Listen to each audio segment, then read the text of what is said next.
Connectedness is our biological imperative. And this is a quote from Theodoros Dobzhinsky, a evolutionary biologist. He said, "The fittest may also be the gentlest because survival often requires mutual help and cooperation." And this is really the story of how mammals evolved from being very small, vulnerable creatures in a world dominated by larger reptiles. And mammals were food.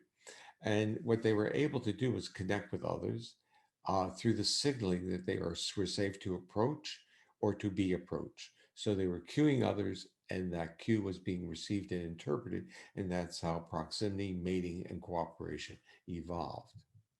And we can see this connectedness as a biological imperative. When we look at this picture, we see and feel this shared moment of intimacy, where they're sniffing the flower, touching it, and there's a type of closeness that we relate to.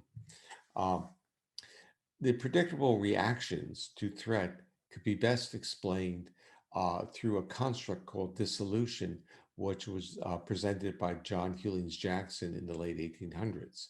Jackson was a neurologist, and what he was studying was brain damage and brain disease. And he noticed that when you have brain damage to the newer, higher levels of the brain, they disinhibit the lower. And he came up with this statement, which was the higher nervous arrangements inhibit or control the lower, and when the higher are suddenly rendered functionless, the lower rise in activity. And he called this dissolution, which was really evolution in reverse.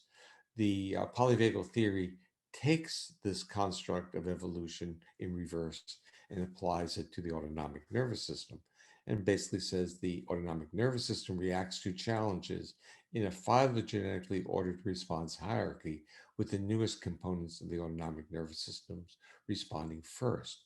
And that means the first thing we do is we remove the control of that ventral vagal complex. And what that enables adaptively is if we need the sympathetic nervous system to fight or flee, it's not being impeded by a antagonistic input from that vagal system.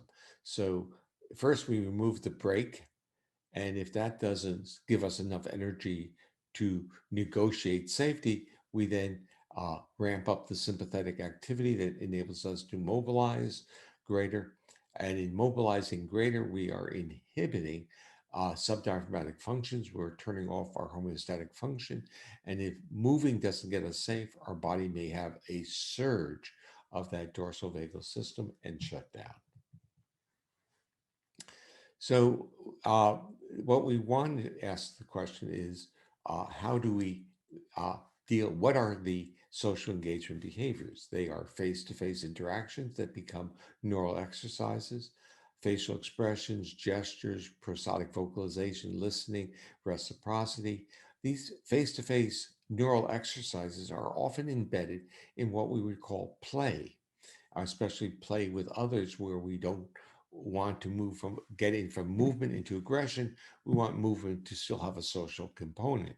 Dancing becomes one of those team sports.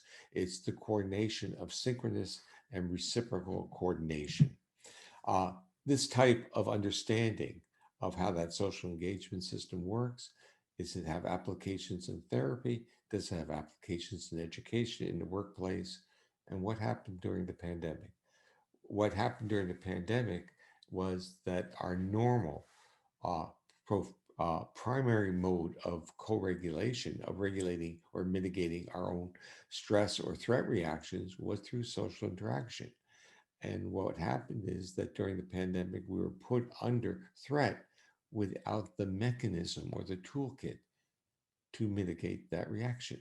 And for those who were, in a sense, isolating alone or self quarantining, and those who were quarantining or trying to uh, uh, restrict social interactions with only interacting with very few, um, the dependence on one person uh, to regulate another is a heavy burden. And most of us in our lives have, in a sense, networks of friends and interactions in which we, in a sense, don't uh, burden one person. We actually distribute our needs, and we call that being social. But during the pandemic, we were confronted with a chronic threat without a portal, without a venue to mitigate that threat. And now we're starting to see the consequences of that in terms of the individuals who have been quarantined and how they will or will not be able to enter the social world.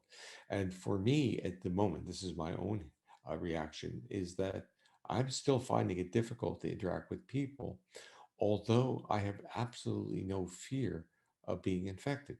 I am firmly believe that the vaccinations work, and if they, even if I get the uh, virus, it will be minor uh, because of the effectiveness of the vaccines.